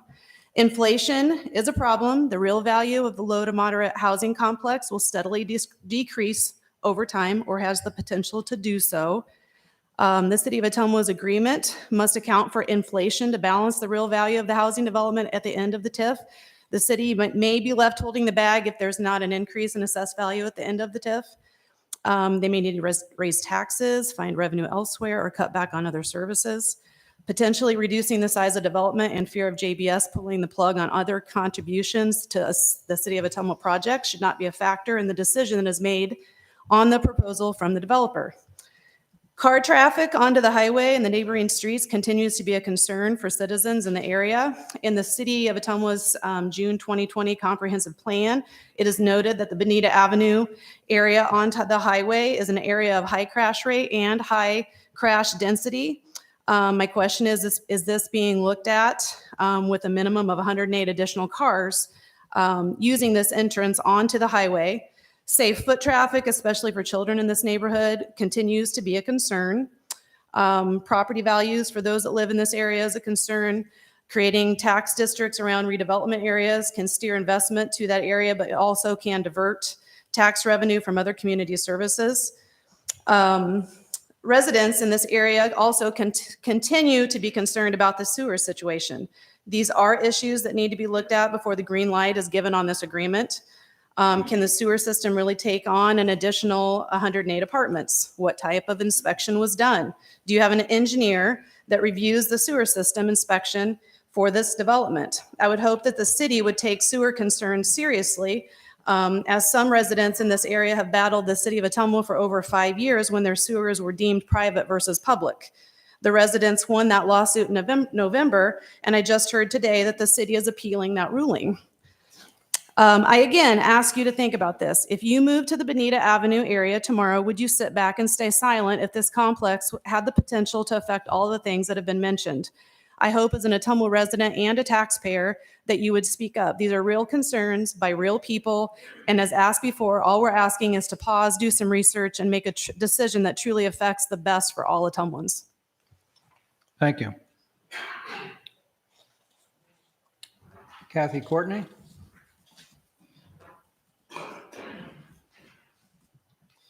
Hi, my name is Kathy Courtney. I live at 2621 Kenwood Street. I have several issues that I want to bring up, and one of the first ones is that there is already an issue with some of the houses on the frontage road. One person on the frontage road has to rent a porta potty every winter because the sewer doesn't work appropriately. Another resident on the frontage road has the water coming all the way up to their back door. And so when on a walk one day, I visited with a local plumber, and he said that this development being raised 17 inches higher is going to cause other flooding and actually probably get to the house of the one resident that it just comes up to the back door. So I guess I'm not an expert on sewer, but I guess it's because there is no slant in the sewer system, and so the water doesn't flow, and then it creates it to freeze up. So have you looked into that? My other issue is, why would you develop an apartment complex on top of an abandoned coal mine? What happens if it sinks in? Will we have gases, fires, explosions? I've heard that a development in Oskaloosa built on a coal mine, and it sunk in, and there has been a fire burning for years. It has also been stated that the school district will receive $7,000 per student that enters into this, the JBS workers that move into this apartment complex. If these students are already in Ottumwa, just because they moved to this apartment complex does not mean that we're going to get another $7,000. That's a one-time fee that's given to new students in Ottumwa. It was stated in an article that the development will be a stepping stone for these for the tenants of the apartment complex to owning a single-family home. How can that be if there are no single-family homes for them to purchase?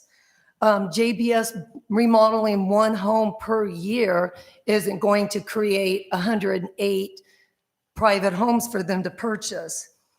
And another article, it said that JBS was going to donate $1 million to a sports complex in Ottumwa. And if the developer didn't get the 20-year free TIF or rebate or whatever you want to call it, they were going to pull the plug. So since they didn't get the 20 years free, did they pull the $1 million from this development of this fitness complex? What if another person in Ottumwa, a private group of people, wanted to buy property in Ottumwa and fix it up to rent it or to sell it? Do they get a tax rebate or a tax abatement? That was some questions that some people had asked me. The developer is the only person that benefits from this 10-year no taxes or tax abatement, or 20 years 50. We do not give tax abatements. We need to be giving tax abatements to businesses who create jobs. I don't see any jobs being created by an apartment complex. At the last meeting, the JBS official said a worker will earn $40,000 a year. By the time you take out taxes, Medicare, Social Security, and all this food and everything, it hardly seems that that's going to be affordable at $1,100 to $1,300 a month. Although I did hear Zach mention that, are we now talking about HUD housing and lowering the rent? There are so many questions and no answers. If you decide to go ahead and vote tonight, please vote no. We don't owe the developer anything. We could use the tax dollars to work on our own streets and sewers and bring in new businesses and industry. Thank you. Thank you. Jerry Parker?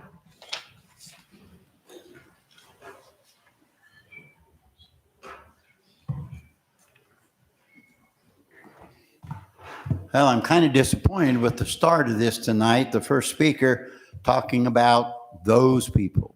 That's not my question here. My question is TIF.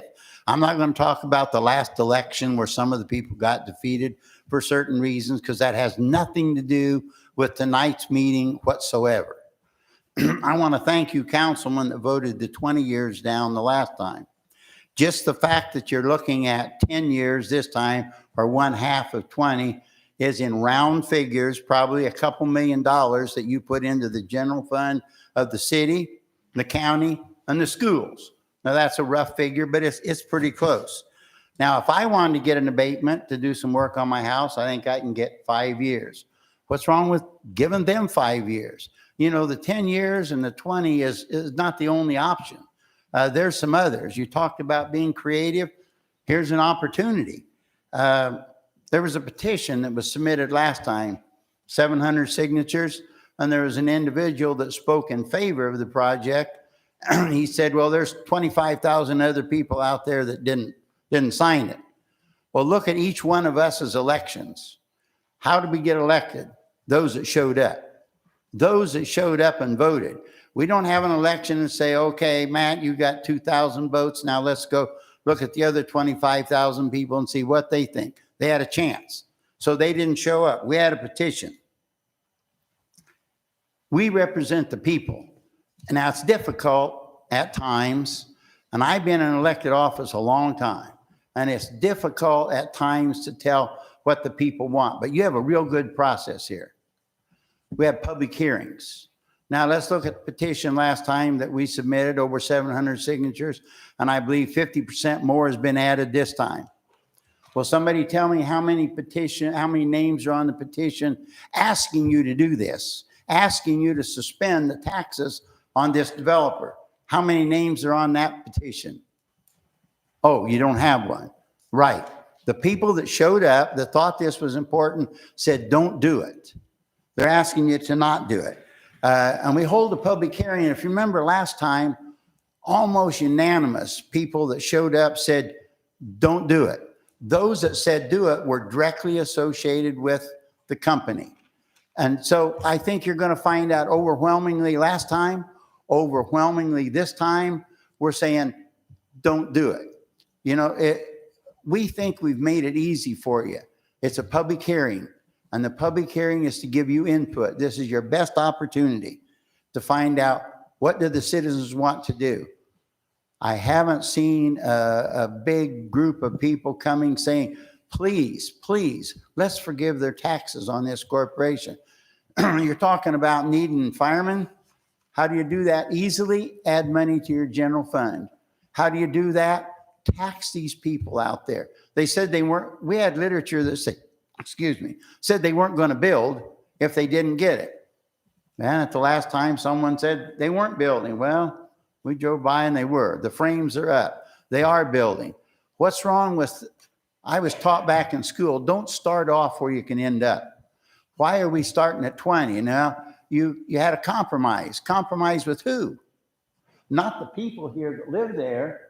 You didn't set them down and say, okay, what do you want to do? Your compromise was with the developer. What's wrong with not giving him any more than I would get? 5 years. There are other options. 5 years at 100%, which would be a quarter for 20 years, or 5 years and 50% for the next 5 years. There are a lot of other options other than this. So I ask you to reconsider what you're doing, and I thank you for the opportunity. Thank you. Marty Anderson?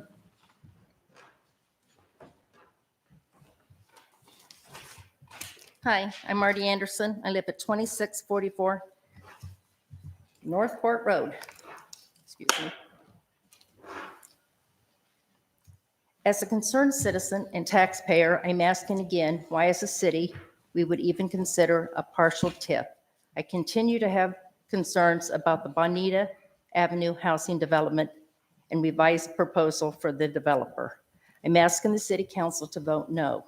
At the last city council meeting, it was brought to our attention from Mr. Rath that the last TIF had loopholes.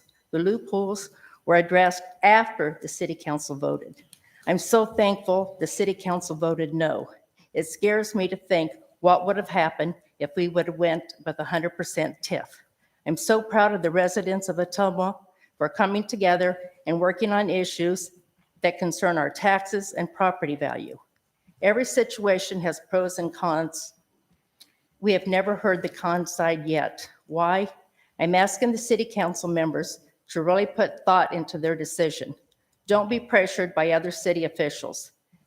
The city of Ottumwa voted on the candidates for the city council to do what's in the best interest for all Ottumwans. Why are we in such a hurry? We have 3 weeks left in 2021. Let the 2022 elected council members vote on this matter that will affect each and every one. The walls are going up at the housing development now. We cannot stop the developer from building, but we can stop the TIF. Building only 36 units, one building is up to the developer at his cost. The city of Ottumwa is well aware of regular sewer issues in this area. Please look at resolving these issues in the area before adding 108 apartments, which could add 450 individuals showering, flushing toilets, and other daily use. Plus, no one can predict Mother Nature's effects. Can our current sewer system handle this? DP Plumbing just happened to be working on the frontage road last week on sewer issues. After talking with an attorney, if the city of Ottumwa and the developers are aware of the sewer system issues, water runoff, traffic concern, sidewalks for safety, they are liable for issues in the future. I'm still confused on the housing shortage. We have 25,529 people living in Ottumwa. At one time, we had over 35,000. Now we have several condo units, several large apartment houses, downtown apartments, plus five assisted living units, several low-rent apartment complexes, Bear Creek and Quail Creek. Not once have I ever heard there's no housing in Ottumwa for someone trying to seek an employment at John Deere Ottumwa Works, Cargill Eddyville, Ottumwa Regional Health Center, or Indian Hills. Let's stop and think clearly what's best for Ottumwa. Let's not walk into a situation like Iowa Avenue that cost the city $325,000. Let's look at the budget. Let's look at the budget a year and a half ago. We laid off 6 essential workers, firefighters, and now we're fighting to hire 3. We need to generate tax dollars, not give them away. We all know the location of the units have definitely put a strain on our community. Morale is down in Ottumwa and everywhere else is battling shortage of workers. With all the concern of taxes, sewers, streets, revenue, property value, safety of our children, and traffic, please make a decision you can live with. We all need to agree and work together to make Ottumwa a place where families want to come and call home and say you're proud to live in Ottumwa. Thank you. Your time is up. This is the best part. I'll let somebody else read it. Thank you. Thank you, Marty.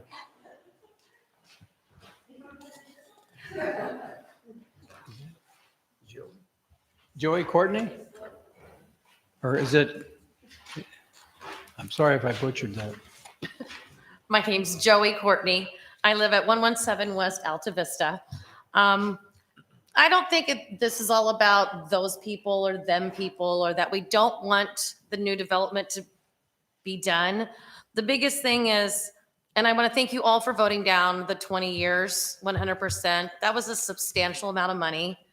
Cutting it down to 1.75 million, that just kind of tells us that the developer does have some sort of wiggle room when we're cutting off $1.75 million. Now, granted, they're only right now building one building. I think the biggest issue here is the traffic, the sewer systems. Can we maybe look into those and have those things addressed first and foremost for our current residents, so our new residents of the urban development project, so we don't have any issues that we're later paying for. Another thing is, what if JBS buckles up and says, hey, we're out of here? You know, is there a guarantee that they're going to be here, that they're going to keep these jobs available for people in general? So I think that's kind of a big deal. We need a little more guarantees that everything's going to stay in place. The traffic's going to be, addressed. The sewer system's going to be addressed. And I guess that's pretty much it. So thank you. Thank you. David?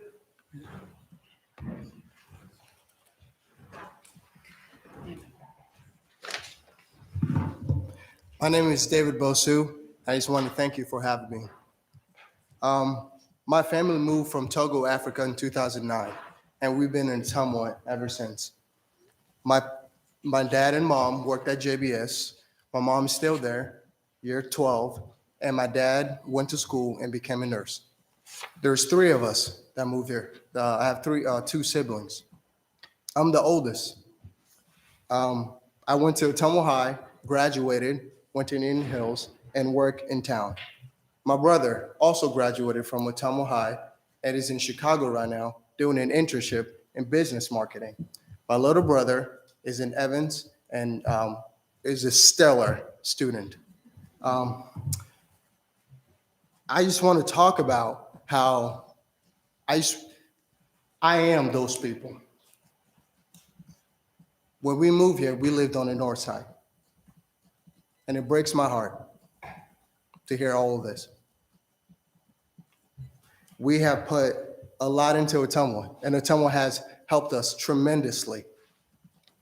We talked about how the development would increase the sewer system. I believe last meeting, Councilor Pope asked an engineer up here, a plumber, about if the housing was going to affect the plumbing system, and he said no. So my question is it really about the sewer system or the taxes? What is it really about? Who's going to live there? People like me. So where's the issue? That is all I have. Thank you so much. Thank you, David.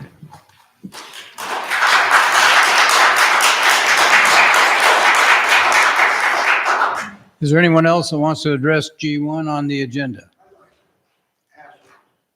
Would you step to the microphone and identify yourself first, please?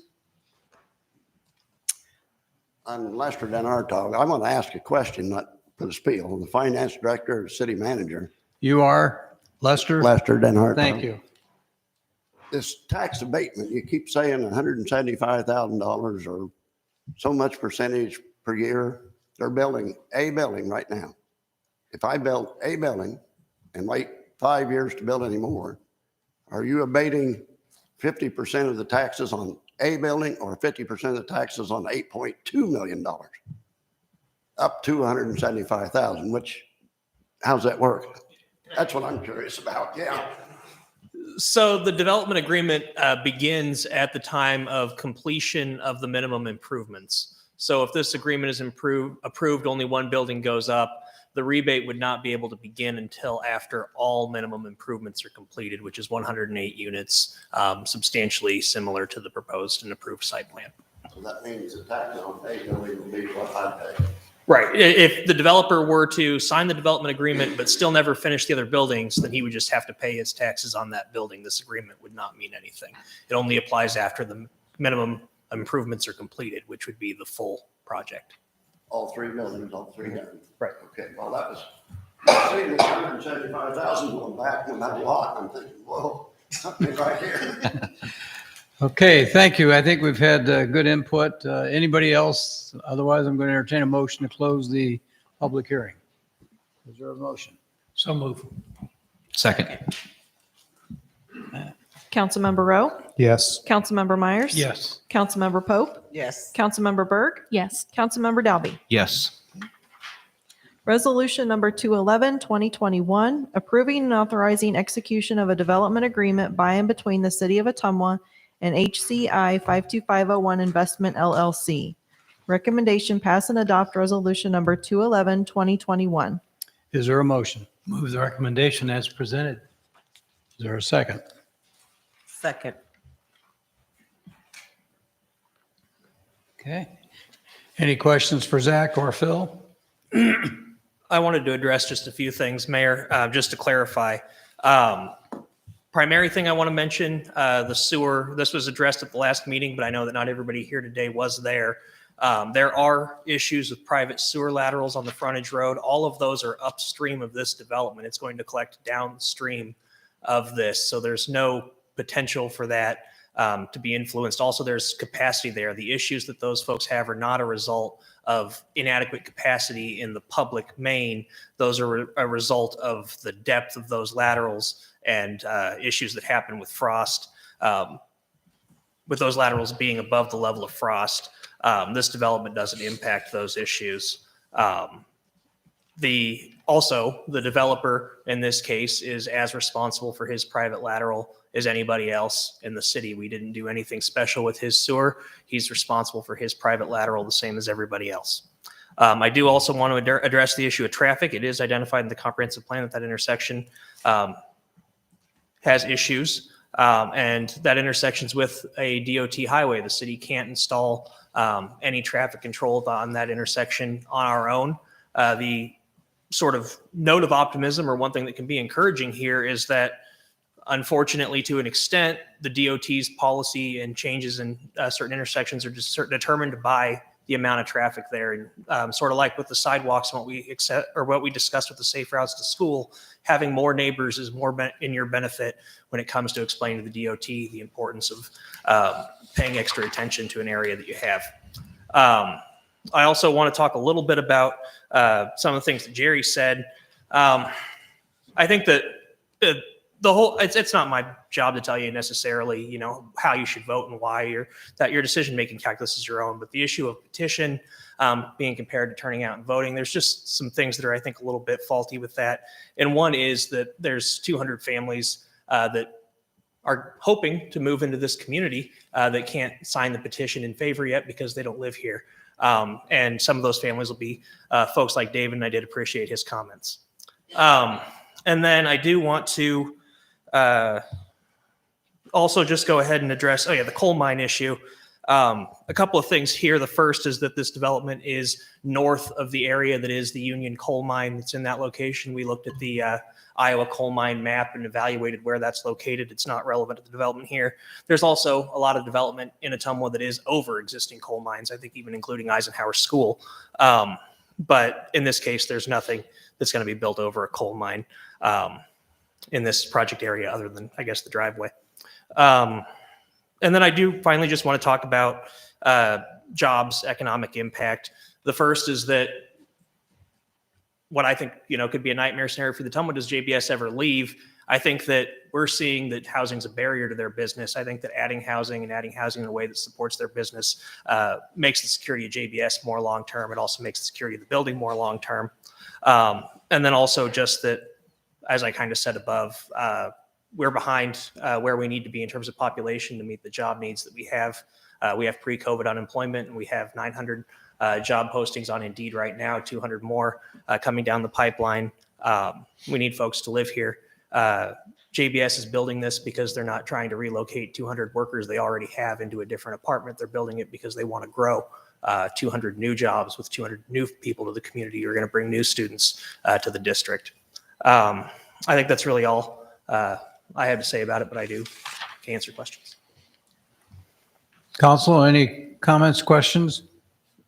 I guess my only comment is when we put the petitions out there, it needs to be pros and cons. We need to have petitions that for people who are for this agreement as well as people who are against it. The petition that went out there was one-sided. It was for the people in that area, but not for the people of Ottumwa. When we talk about a community, we're all a part of this community.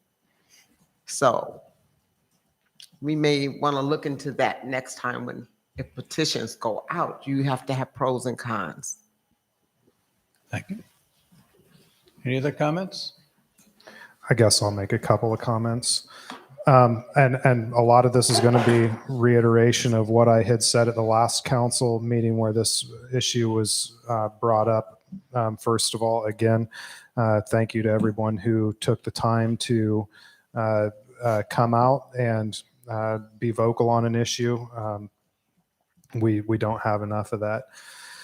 Secondly, I will say again, and I think that Supervisor Parker hit the nail on the head when he said that this isn't an issue about people. It should have never been an issue about people. The fact that it was brought up on multiple occasions, those people not in my backyard, blah, blah, blah. It's not a good statement for the people who said that. So I just, for the final time, I want to say that, there were comments tonight made about JBS pulling the plug. And again, going back to what I said the first time that we had this meeting, we had an agreement put in front of us that had no council input. It had no current city staff input.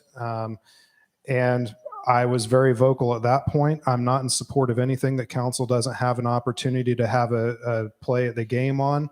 And to that point, clearly, at least from my perspective, I knew ahead of the game that there was a potential for JBS to pull funding for other things. I didn't care. This is about the city of Ottumwa. We either get a seat at the table or we don't vote for it. So that's as simple as that. So my decision tonight is not based on whether JBS is going to withhold funding on anything. I don't really care about that. That's their decision as a business, whether they want to support other items. So I'm not necessarily certain that we as a city should be making our decision based on whether or not a business is going to pull funding from some other issue. If this gets voted down tonight and JBS says, well, we're not going to support anything, fine, we'll figure out another way to do it. But if they do continue to support us, that's fantastic. Another thing that was brought up was JBS, whether they stay in for 20 more years or not. That's looking into a crystal ball that I don't think anybody has. We could say the same thing about whether Ottumwa Regional Health Center decides to stay for another 20 years or not. I mean, and my point to that is we're starting to get into the point in this conversation where we're what-ifing this to death. The general consensus at the last meeting was the city of Ottumwa, and there were several other council people that actually said this as well. The city of Ottumwa didn't have a voice in this conversation when we had the last resolution put in front of us, and we voted no for that. And we knew at the time that we were making a risk of them saying, no, then we're not going to deal with the city of Ottumwa. We're going to finish putting up the one unit that we have, and we're going to walk away from the city. Or they could come back to the table and we could come to some sort of an agreement. The last time that the resolution was put in front of us, in my opinion, there was no gain for the city of Ottumwa. Nothing. We had 20 years, we were giving the bank away to them. The only thing that we had was we had the availability to do some CIP funding for other projects if they needed to come about. Almost immediately after, the developer came up and said, okay, let's try to work something out that's beneficial to both. Again, at the last meeting, I said, tax increment financing is an excellent tool if both parties serve to benefit from it. Now, the numbers that were presented based on the taxable valuation of it prove that all parties do indeed benefit from this. So for that reason, I will change my opinion tonight and vote for this because I do, the intent was to have an agreement put forth that all of the taxing bodies would benefit and the developer would benefit. And if we're not going to support this, you know, again, we can what if this to death to the point that they walk away and we don't get any additional tax benefit. And we're basically sending a signal to every single developer that might in the future consider someplace that's not in your backyard to walk away and say, no, we don't even want to go through that again because look what they do to look what the hassle is that they put through developers. Okay. Any other comments? Ready to vote? You're going to make a quick comment. Yes, go ahead. Councilman. You're fine to go ahead. Okay. Just real quick, I wanted to clarify my position. I hadn't planned on speaking on this issue again. I figured I'd said enough the last time, but I just want to make sure that we're clear about when we talk about some things, reasons why people oppose projects like these, that it's related to the folks that will be using them. I certainly am not one of those people that feel that way. In fact, I think there is better opportunity for people than housing units. I know we need housing, and I know that there is a certain portion of our demand that needs to be housing units. But there is no reason, in my opinion, and I'm going off the council here in a few weeks, so I'm super free to speak my mind now. There is no reason a $16 billion company can't invest in their employees enough to set up some kind of single family home development and let those folks mortgage those homes through them. It isn't an issue for me about TIF. I think it's a great tool to use at the appropriate time. But I want something better for the people that will be living there. They deserve better than a housing unit, in my opinion. It's been my opinion for years. And so I don't want to have that be confused if I oppose or if I vote for. Either way, that's where I stand on that issue. I think we need to start investing in our employees and showing that we care about our employees enough to say, if there is a housing shortage and we cannot hire folks, then let's take it a step further and invest in those employees. Give them the avenue through us to be able to do that. And if they can't make it or they make poor choices, then the home reverts back to us. It's very simple. We can't keep doing the same things we're doing and have done over the past several years of approving everything that comes before us. There's a reason we lay off firefighters. This development and this TIF really has little to do with that. But if we don't start growing our community with single family homes, tangible homes that people can own and occupy and pay taxes on, that's not growth. That has to happen for us to consider that growth. Jobs increase, home ownership increases, single family units increase, tax revenue increases. It's a simple formula. It's been that way for years. I'm not opposed to TIF. I've voted for many TIF, urban renewal areas and TIF issues in the past, you know, for some things that don't involve employees. You know, some businesses and bigger developments need some kind of financing. I'm okay with helping them out a little bit, just like I'd help out anybody, you know, through, you know, abatements we have now on the file for regular residents. I mean, it's not that hard to figure out. So I just don't want people to get confused if I'm a nay vote on this, that it's about the people. I think you deserve better, actually, honestly. So thank you for your time. Mayor, I need to. Okay, Councilman Myers, and then we'll take Phil. Okay, I wasn't going to say anything, but since Matt did. Appreciate that, Bob. Things like Mr. Parker and all the time that he's been elected and served, and I'm thinking, Jerry, yes, I've served less than you have, but the games that are played, I can remember sitting here and 6 people came and spoke on an issue from the public. And the next day, the media said the council didn't listen to the public. You know, so what is that number? 25,000 people. I think it's fine that petitions have been written. I've also talked with people that within those petitions, some people signed because my family did, because somebody else, I was doing it to support them. So there are all kinds of reasons why people do. But for me, and like you, Matt, although I find a little question about your single house dwelling, because there just aren't developers out there that are going to put that type of money into doing it single. So to me, this is the next best step. And I thought Mr. Simonson made some really good points. For me, this whole issue is the potential of the businesses he mentioned coming to town, and the fact that we all know we do not have adequate workforce housing. So my decision isn't based on petition, it isn't based on 25,000. It is based on, with my experience and with good staff giving us good information, what would be the best situation for all of Ottumwa. Thank you. Thank you. Phil? Yeah, I just wanted to really quickly clarify. I think it was mentioned a little bit ago about that $7,000 figure for schools. And that is a per student per year fee that the school district receives. And so when there's an increase in student population, that is a benefit to the school district. And I understand, I tried to use conservative numbers at that last meeting where I said there's 108 units. If you took the average of a 3-person family, some are larger, and some may not have kids at all. But I just said, let's just say it's 1 per unit. That's 108 new families. It was about $750,000 or wherever the number was that I gave.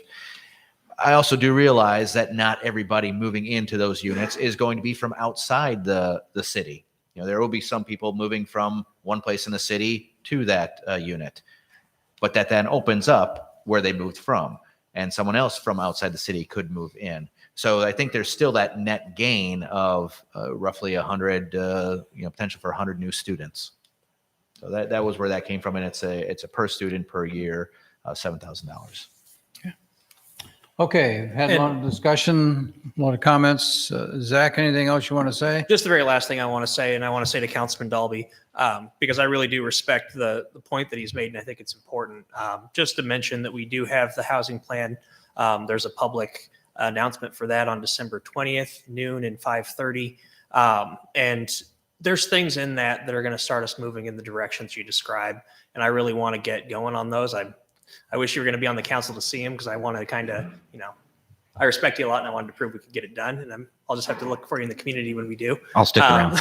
But and JBS is being a partner in that. They are committing to working on improving single family homes and making those available to employees.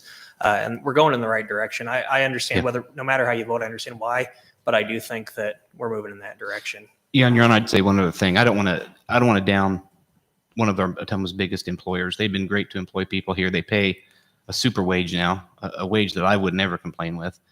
They've done so many things to improve. They have invested in our community. I want to say that. I just know that these folks, some of these folks that will be using this housing, obviously can now afford to buy their own home. They make a good wage. They simply can't get through the credit and the mortgage issues. And I think that would be, just in my opinion, as a business owner, a smaller hurdle to jump to get to a scenario where we can help the city out, bring in revenue, provide housing, provide jobs, and grow. That's what growth means to me. But thank you for clearing that up. I appreciate it. Thank you. Okay, the motion on the floor is to pass and adopt resolution 211-2021. Been made and seconded. Please take the roll. Councilmember Rowe? Yes. Councilmember Myers? Yes. Councilmember Pope? Yes. Councilmember Burke?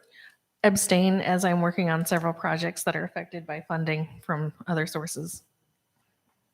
Councilmember Dalby? No. So the motion carries. Okay, let's move on to the resolutions. Resolution number 207-2021, approving employee leave of absence policy for the city of Ottumwa. Recommendation, pass and adopt resolution number 207-2021. Is there a motion on the floor? So moved. Thank you. Second. Thank you. We have with us Human Resource Director, Barbara Kojo. Barbara, you have the floor. Thank you, sir. Thank you, council. First, let me apologize. The summary that you all have in your packet is absolutely incorrect. I gave the wrong information to our city clerk. So the summary is incorrect. However, the policy that's in there is absolutely correct. The intent behind this, what we found is going through many of our personnel policies is that we did not have a sufficient leave of absence policy. Nothing is really changing from what we're currently doing. This just really outlines what that policy should say and gives our employees an actual process for them to follow. Are there any questions for Barbara? Okay, take the roll. Councilmember Rowe? Yes. Councilmember Myers? Yes. Councilmember Pope? Yes. Councilmember Burke? Yes. Councilmember Dalby? Yes. Resolution number 208, 2021, approving updates to the City of Ottumwa Personnel Policy. Recommendation pass and adopt resolution number 208, 2021. Move the recommendation as presented. Second. Thank you.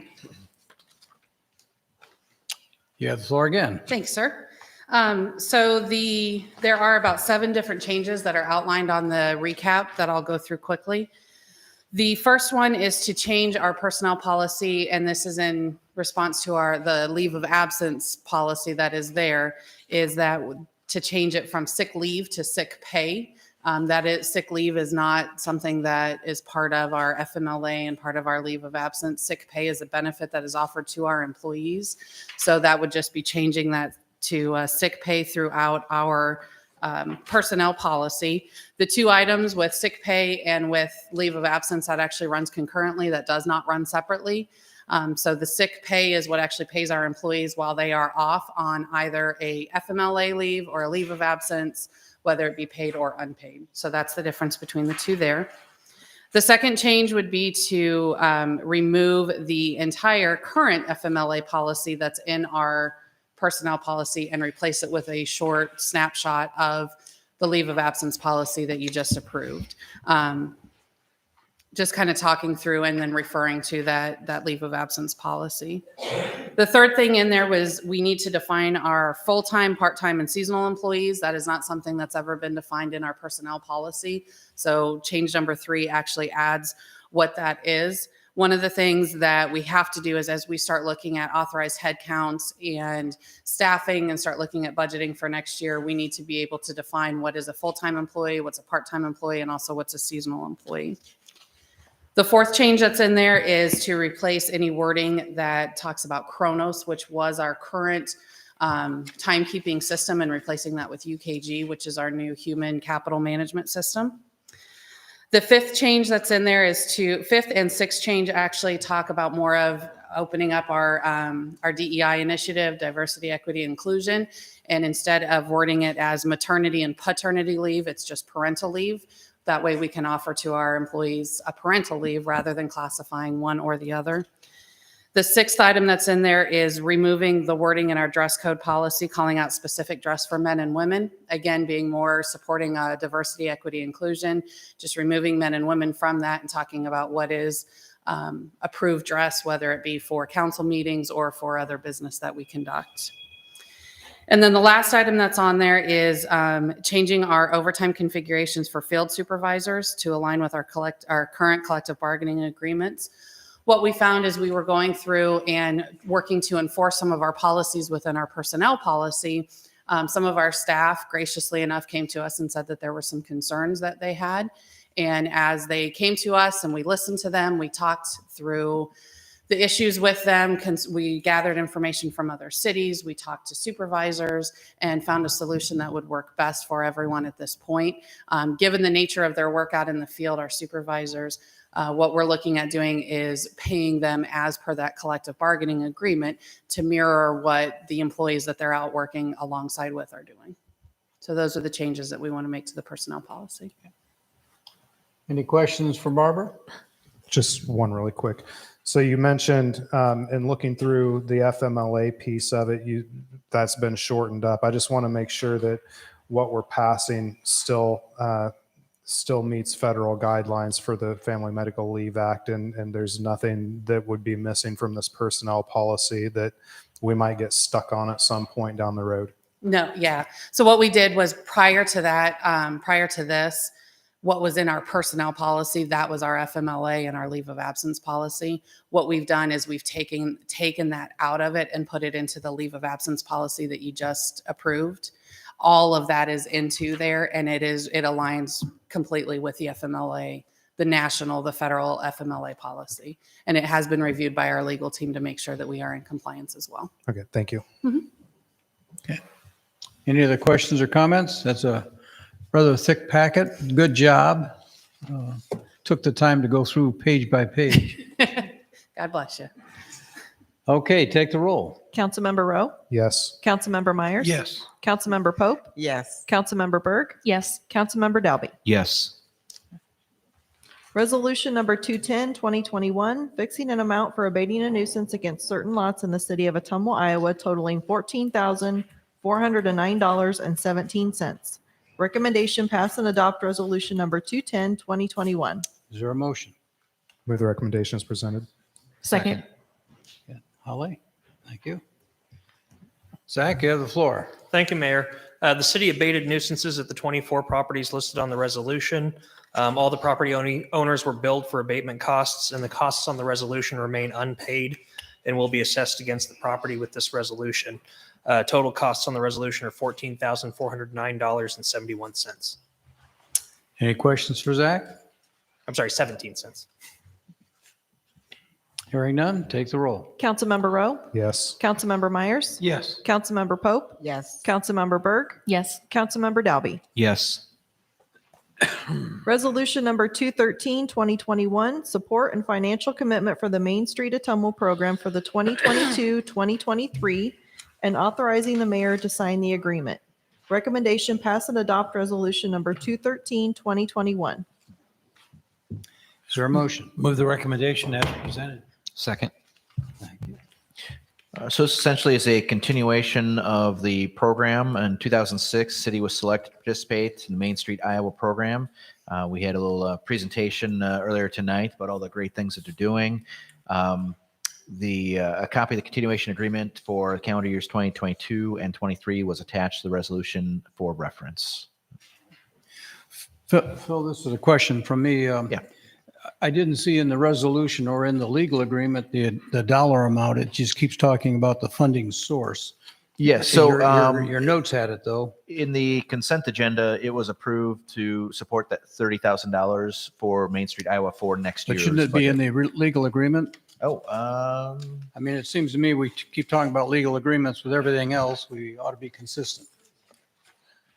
I wonder if that was a difference between the programmatic agreement, which lays out the program resolution without a dollar amount attached to it. I think that's the difference from looking at that on the Main Street Board Main Street Board meeting. Well, just refer that to you, Phil. You can Sure. do whatever you think is appropriate, but it just, when you talk about a contract, I think should have the dollar amount in there. Okay, motion's been made and seconded. Ready to vote? Take the roll, please. Councilmember Rowe? Yes. Councilmember Myers? Yes. Councilmember Pope? Yes. Councilmember Berg? Yes. Councilmember Dalby? Yes. Resolution number 214, 2021, approving the annual budget of the Ottumwa Waterworks Board of Trustees for calendar year 2022. Recommendation pass and adopt resolution number 214, 2021. Is there a motion? Move the recommendation as presented, Your Honor. Second. Good evening. We have Kayla Mulder, the Finance Director. You have the floor.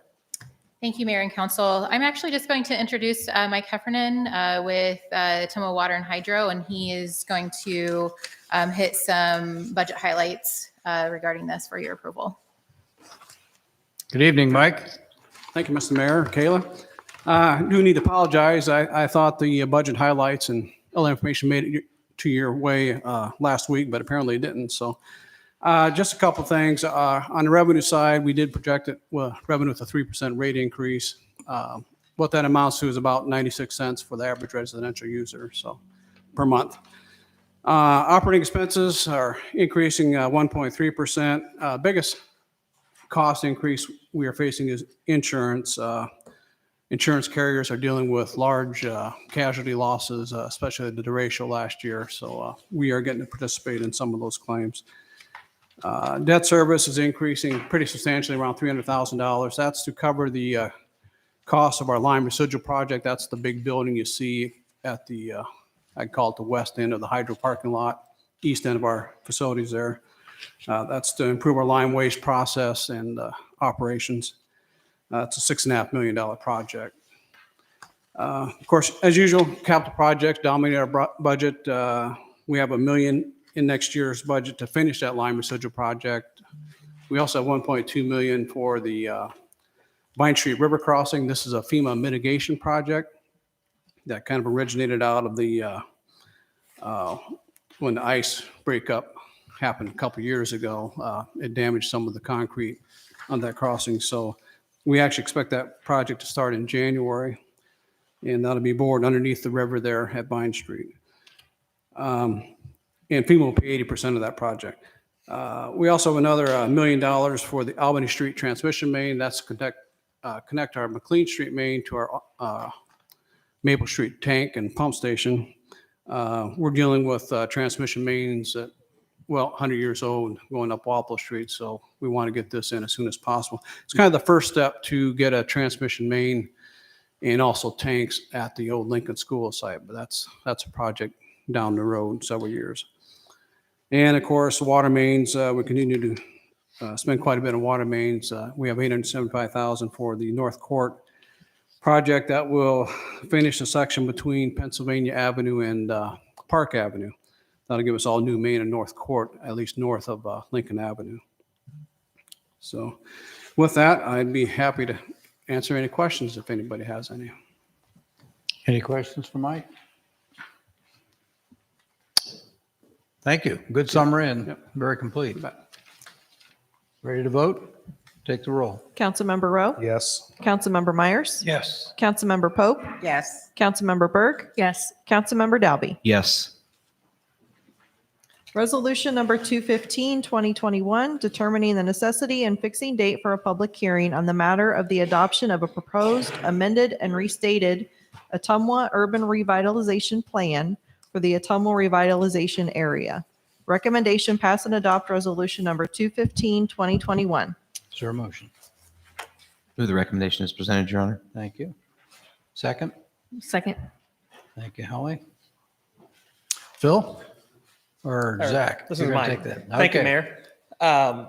So almost every community in the state that has an urban revitalization plan is going to have to do some kind of update this year because the legislature took the action of first equalizing and then combining into one category all residential property, including multifamily. And so our urban revitalization plan calls out multi-residential, which isn't a category anymore. So it had to be updated. But instead of just changing the language, we did work with our attorney at Allers to change the plan in a few small ways that reflect our planning priorities. And this resolution would set a public hearing to approve that final plan. This is just a resolution to set a public hearing, so I'll be a little bit brief, but I do want to flag some of the things we will talk about. We are going to continue to offer a 3-year 100% tax abatement for residential home improvements over 10%. The revised and restated version of this plan allows Ottumwa to still do something which most communities can't do, which is to abate the full amount of added value from residential home improvement projects. We're grandfathered with our existing plan and restating it the way we do. Otherwise, there'd be a $150,000 limit on that. So if you were to build a new home in another community, you could only abate the value of that new home up to $150,000. In Ottumwa, you can do the full value, which is something beneficial to our taxpayers and is a reason we've tried to preserve as much of the old plan as we could.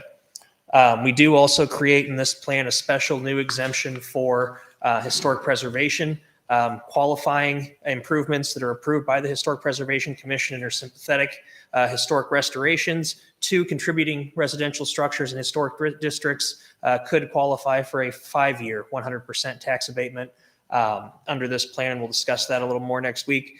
We did also look at our multifamily tax abatement schedule. That's now called the residential with 3 or more units tax schedule. It's still a 10-year sliding scale. We did make it a little bit more generous to reflect the planning priority in our Ottumwa 2020 comprehensive plan and our 2021 Ottumwa housing plan, which is coming out soon. It identifies a need for medium density development.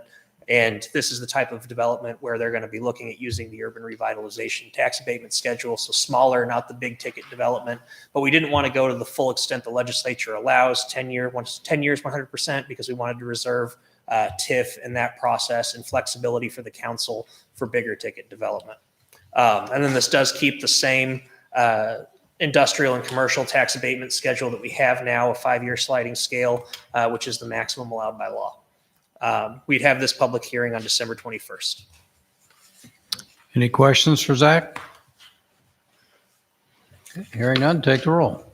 Councilmember Rowe? Yes. Councilmember Myers? Yes. Councilmember Pope? Yes. Councilmember Berg? Yes. Councilmember Dalby? Yes.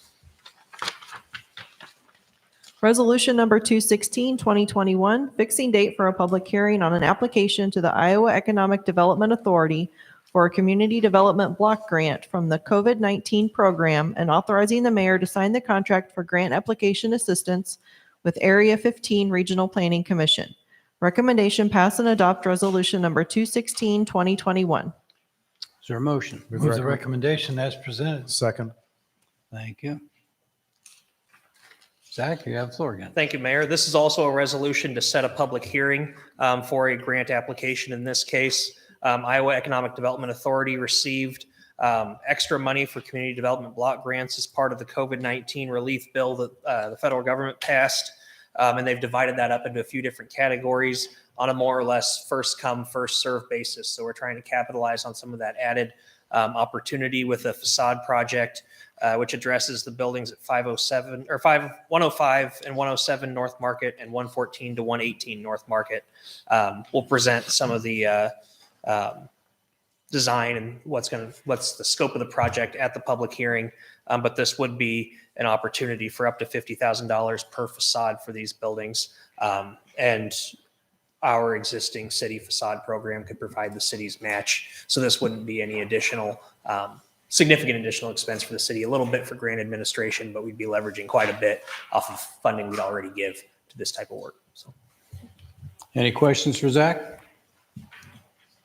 Hearing none, take the roll. Councilmember Rowe? Yes. Councilmember Myers? Yes. Councilmember Pope? Yes. Councilmember Berg? Abstain. Councilmember Dalby? Yes.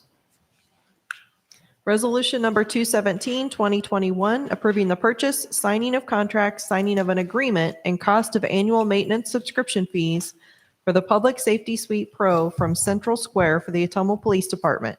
Recommendation: pass and adopt resolution number 217, 2021. Is there a motion? Move the recommendation as presented. Second.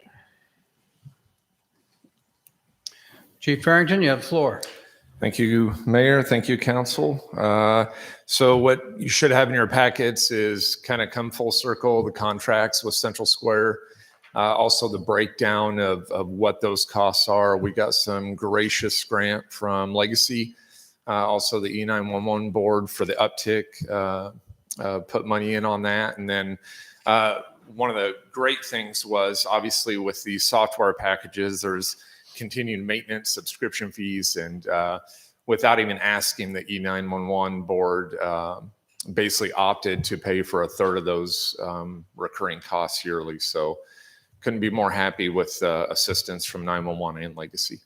And just want to thank the Board of Supervisors, Sheriff Phillips, and EMA Richmond for being here in support. It's been a really collaborative effort, and I think it's going to change public safety in our community for the better. Any questions or comments? Take the roll. Councilmember Rowe? Yes. Councilmember Myers? Yes. Councilmember Pope? Yes. Councilmember Berg? Yes. Councilmember Dalby? Yes. Thank you. Thank you, Chad. It's a great effort for our community. Ordinance number 3187, 2021, an ordinance providing that general property taxes levied and collected each year on all property located within the Bonita urban renewal area in the city of Ottumwa, county of Wapello, state of Iowa, by and for the benefit of the state of Iowa, city of Ottumwa, county of Wapello, Ottumwa Community School District, and other taxing districts, be paid to a special fund for payment of principal and interest on loans, monies advanced to and indebtedness including bonds issued or to be issued incurred by the city in connection with the Bonita Urban Renewal Area, the Bonita Urban Renewal Plan. Recommendation pass third consideration and adopt ordinance number 3187, 2021. Is there a motion? Move the recommendation as presented. Second. Second? Thank you. Okay, Zach, you have the floor again. Thank you, Mayor. Thank you, Council. This is a third consideration of an ordinance that we had a public hearing for at the second meeting in November. This is the ordinance that would allow the city the authority to capture tax increment in the Bonita Urban Renewal Area and use that for projects that are approved and debts that are certified, including the development agreement that was entered into this evening. Okay. Any questions for Zach? Hearing none, take the roll. Councilmember Rowe? Yes. Councilmember Myers? Yes. Councilmember Pope? Yes. Councilmember Berg? Yes. Councilmember Dalby? No. Okay, motion still carries. Thank you.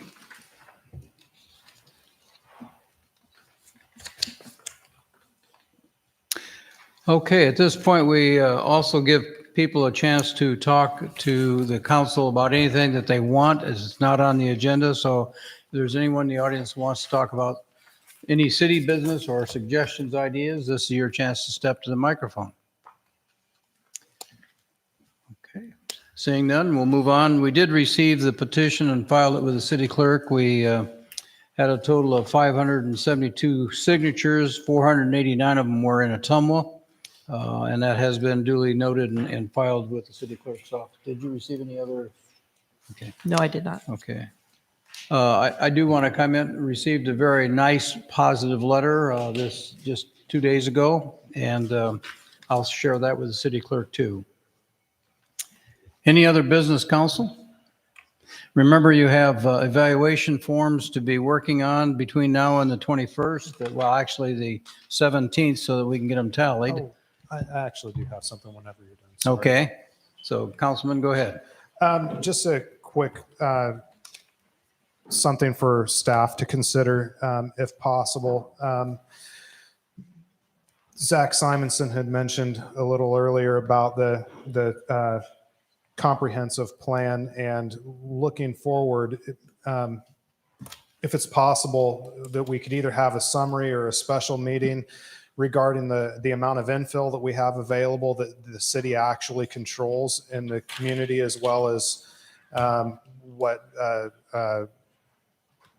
condemned housing is in the community, just to kind of get a look at, what we need to do to spark some new housing and business development in the community if we happen to have lots that are in commercial or industrial districts as well. I think especially as we have 4 new council people coming on, this might be a good time to have that conversation as to what's available. The housing's going to be a topic that comes about a lot. So having a good educated council on what we actually do have available and what the concentration areas are for that housing would be good for them to know. Very good. And I kind of had mentioned the housing study is going to be finished December 20th and presented. That'll come to the council to be adopted. I think maybe it'd be a good idea to do a special work session where we review that plan. We discuss the things like you're talking about, and then that would be worked into the whole presentation about housing, maybe something like that. That'd be awesome. Okay. Any other business for the city? Okay, I entertain a motion to adjourn the meeting. So moved. Second. Councilmember Rowe? Yes. Councilmember Myers? Yes. Councilmember Pope? Yes. Councilmember Berg? Yes. Councilmember Dalby? Yes.